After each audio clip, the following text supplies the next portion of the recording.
From your local election headquarters, you're watching WTAJ News election coverage.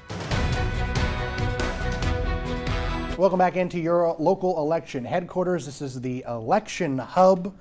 We've been here since 8 o'clock talking a little bit about some of the races that we have. We have Terry Tomasetti here, Blair County Commissioner, and we also have Dr. Jack Barlow, professor over at Juniata College, but they're both repping Juniata College tonight. Class of 75, that was BC, by the way. 75 BC. So one of the things on the ballot for everyone statewide is Marsy's Law. It's something that you've probably at home have seen advertisements for on Facebook and things like that. And it seems like we do have some results so far. Some of the tabulations there, overwhelmingly so far in early stages here of a yes to the amendment for Marsy's Law, a change. This is 1% reporting, so still very early statewide. As you can see, 14,000 votes. That's a drop in the bucket kind of in statewide. But yeah, so far it is a resounding yes in the early stages for a change, an amendment to the state constitution. So Marsy's Law is kind of billed as something for equal rights for victims and as to the accused. But there's some controversy there with the ACLU bringing up some points. Talk a little bit about the process of trying to get something changed to the state constitution and how folks, why this is happening. So in this case, it has to pass the state legislature twice. They have to have 2 votes on it. And then it goes to the voters. But now the Supreme Court has said that the voters they're not going to count the votes today. So we'll have to see how that affects the turnout, how it affects the vote. Maybe people just won't bother to vote on the amendment. We'll see. It'll be definitely interesting because there's still kind of a wait and see type of thing with this, with the legislation that's going on with the legal part of this being decided out. So as of now, they're counting the votes. We'll have a tabulation. We will have a tabulation. We will have a tabulation. It won't be an official tabulation. But it won't be officially certified. Exactly. So do you think that could make an impact on folks that are heading out to the polls today? I would this might be an issue that will just bring people out regardless.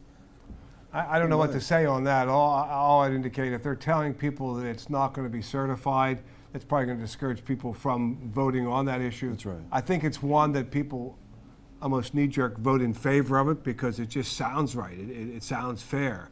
But it does have some problems, I think, the statute, in terms of clarity. And especially there's a lot of changes that it is proposing to the state constitution. One of the arguments from the ACLU is that there's all of these changes that is in this amendment and that maybe they believe should be voted on individually instead. It's kind of a big deal to change a constitution of any size. Well, and this kind of a change too is a little bit difficult because we're not really certain what is going to change, and it's not self-executing. In other words, the state legislature is still going to have to pass laws to bring this into effect. So it may not be that consequential in the end, but we'll have to see. We'll have to wait and see what the courts decide. Yeah. In any event, you get some indication of how the public feels about it, and I think it'll find overwhelming support would be my guess. Oh yeah, that would. I think that would. One of the other races that we're following tonight is the Center County Commissioner's race. And right now we do have our very own Evan Hinckley, who is live there talking about this race on the Republican side of things. Evan, good evening. What can you tell us about this race and what we can expect going forward here tonight?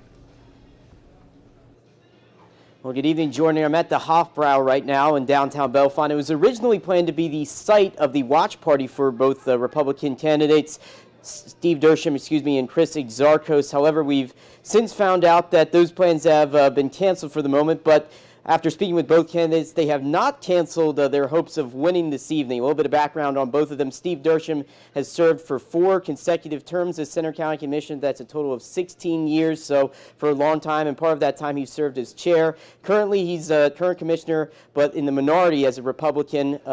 Mike Pipe is the chair, and Mark Higgins, both fellow Democrats, currently have control of that board.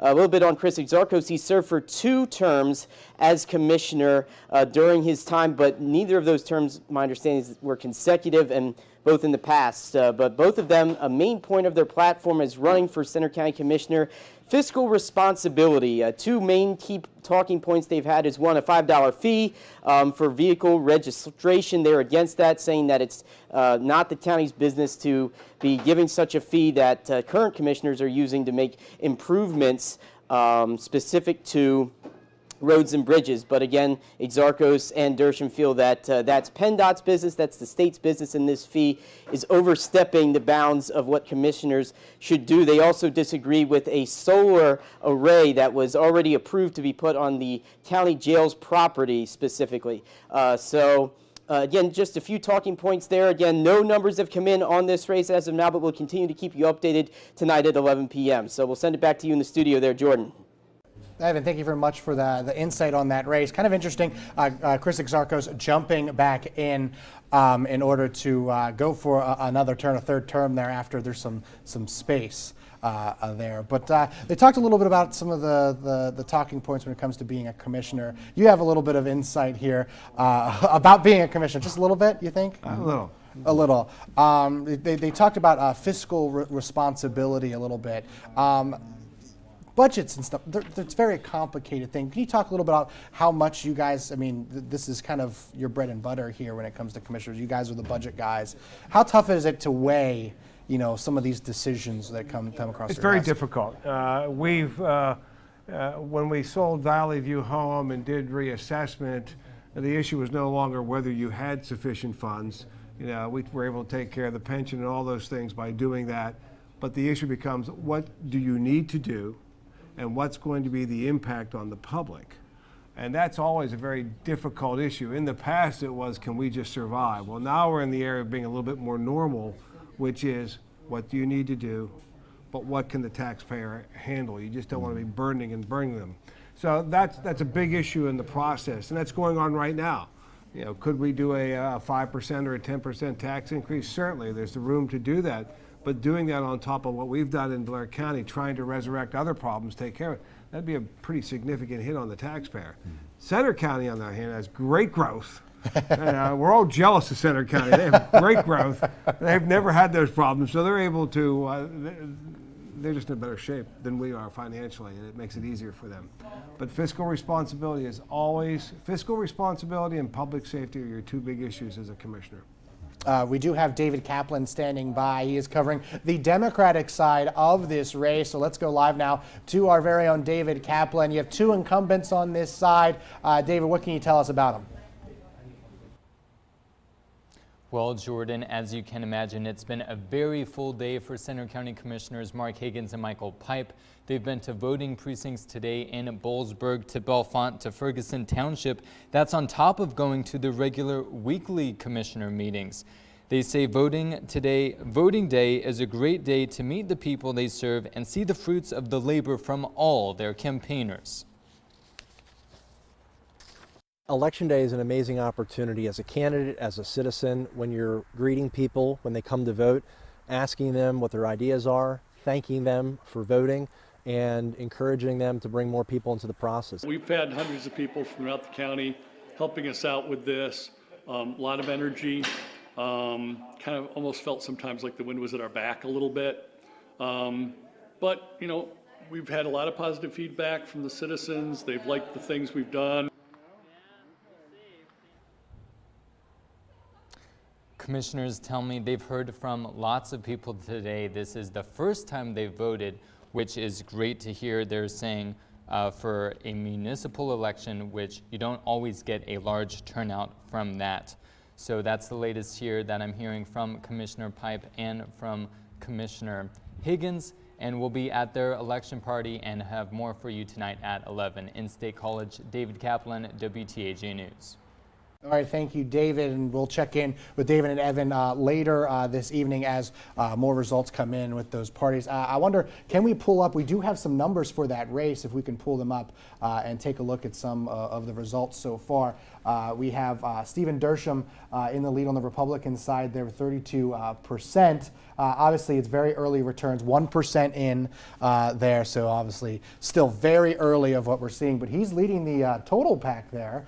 It looks like the Republicans are leading the pack, but again, very, very early.